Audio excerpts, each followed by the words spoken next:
марҳилаи дуюми қуввозмоиҳо аст. дӯстони азиз, паҳлавони ҷавону паҳлавони умедбахши мо ки ҳамакунун барои фатҳи майдонҳои бузург қадам мегузорад.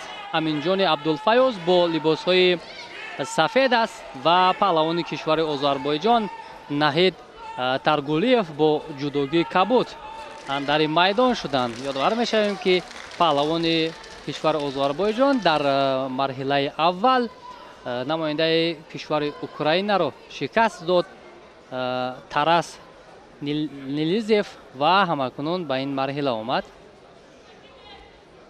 хуб, чӣ қазоват мекунад инҷо довар?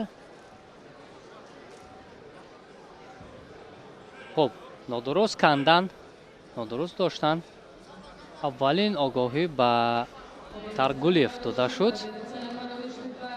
мушоҳида мекунем ки паҳлавони наврӯзсаи мо чӣ гуна ҳунари худро дар қатори беҳтаринҳои ҷаҳон нишон медиҳад.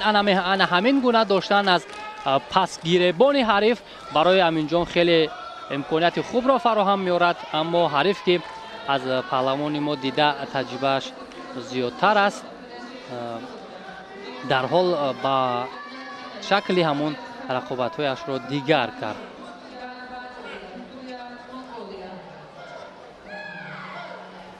паҳлавони озарбойҷонӣ имсол дар ӯзбекистон дар ҷоми осиё мақоми аввалро ишғол кардааст ва ҳаракатҳои аминҷон хеле хуб буд. инҷо як лаҳза таваҷҷӯҳ кард барои иҷрои усул. хушбахтона камфаъолӣ ба паҳлавони Озарбойҷон аст. инҷо огоҳии дуюмро мегирад ва ҳамакнун ҳамин равише ки аминҷон идома гӯштингирӣ карда истодааст бояд идома диҳад.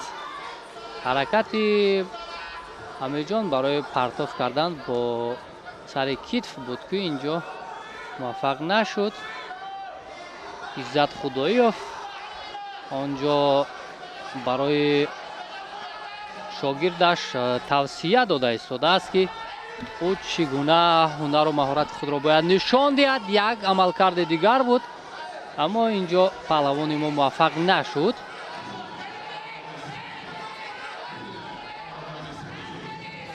хуб, чандон хуб, як ҳаракати дигар аз ҷониби Таргулиев буд, аммо аминҷон тавонист дарҳол худро канор бигирад. дар назди Иззат Худоиёв, яке аз мураббиёни шинохтаи ҷудои меҳан, аминҷон машқварзӣ мекунад ва ба назар мерасад ки аз пояш каме лат бардоштааст, аммо ин ҳолат хеле барояш хатарнок аст. хушбахтона аз ин мавқеият ҳам худро канор гирифт паҳлавони мо. хуб, як фаъолии дигар аз худ нишон диҳад. аминҷон нагузорад ки ҳариф иҷрои усул кунад, пас хеле ӯ ҳарифаш барои муҷозот шудан маҷбур кунад. аммо инҷо аз ҳамлаи рақиб гурехт аминҷон ва огоҳӣ ҳам мегирад. дар аввал хуб шурӯъ кард паҳлавони мо, аммо баъдан паҳлавони кишвари Озарбойҷон инҷо яккам фаъол гардид. пас чӣ бошад ки дигар аминҷон ба ҳуҷум намегузарад ва шояд як лаҳза ба ҳамон пои худ бисёр таваҷҷӯҳ карда истодааст, шояд лат бардошта бошад, аммо бояд мавқеиятро нагузорад ба ҳариф.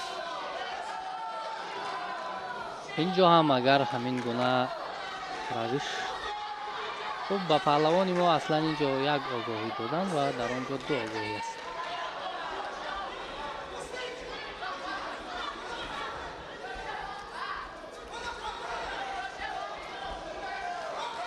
хуб метавонад ҳамин ҳолатро то ба охир идома медод.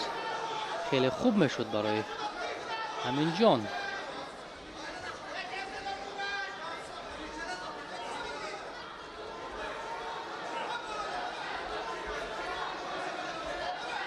як ҳаракат, як мавқеияти хубро агар ишғол кунаду партоф намояд, аммо на.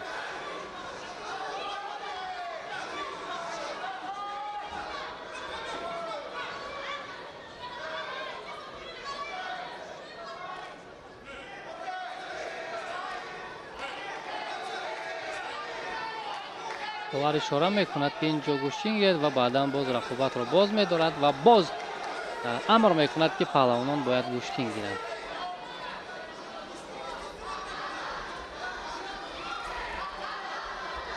на инҷо агар аз рӯи гилем баромаданро ба инобат гирам, хушбахтона ин ҳолат ба инобат гирифта нашуд.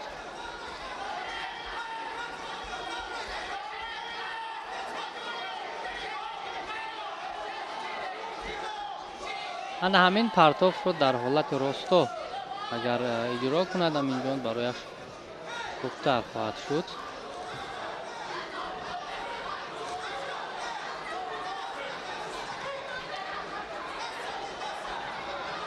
ҳоло наврас аст паҳлавони мо ҳамакунун барои фатҳи қуллаҳои баланд талош карда истодааст ва ин мусобиқа барояш таҷрибаи хуб хоҳад шуд. хушбахтона нагузошт ки Таргулиев ин амалкарде ки мехост иҷро кунад. ёдовар мешавем дӯстони азиз ки бародари Аминҷон Муҳаммадҷон низ дар вазни 81 килограмм дар мусобиқаҳои мухталиф ширкат мекунад.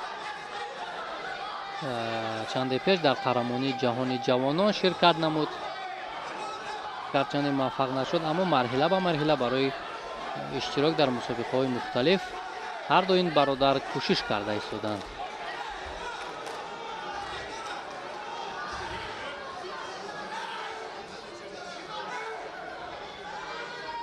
ба мисли дақиқаҳои аввал аз чӣ бошад ки паҳлавони мо як роҳафтодагӣ дар қиёфаи ӯ мушоҳида мешавад. хуб, ҳамин тавр дақиқаҳои тиллоӣ шурӯъ мешаванд ё ҳамон голден скор шурӯъ мешавад ва ҳамакунун ин лаҳзаҳои ҳассос, лаҳзаҳои хеле муҳим барои паҳлавонон аст. танҳо як партофт то ба охир. бале, браво, ана ҳамин аст. барои мо ана ҳамин гуна партоф лозим буд ва ҳамин гуна натиҷа лозим буд ки белохира Аминҷон тавонист корро ба нуқтаи ниҳоӣ расонад, аммо инҷо довар мехоҳад як лаҳза намоярҳои такрориро назар кунад. аммо аз нигоҳи мо инҷо вазаре буд, чаро ки иҷрои усул бе ягон таваққуф буд то ба охир иҷро шуд, то ба охир бурда шуд. вале на, инҷо 100% вазаре буд дӯстони азиз, вале вазаре бардошта мешавад, аммо боке нест. Аминҷон бояд аз худ фаъолӣ нишон диҳад ва ҳамин гуна партофте ки иҷро кард бори дигар иҷро кунад. вале ҳаракати паҳлавони мо вазаре буд. онҷо Иззат Худоев ҳам мураббии Аминҷон ҳам як иддао кард, дастои худро бардошт ки чаро ин гуна амал мекунед. бори дигар ин ҳолатро мехост истифода барад паҳлавони мо.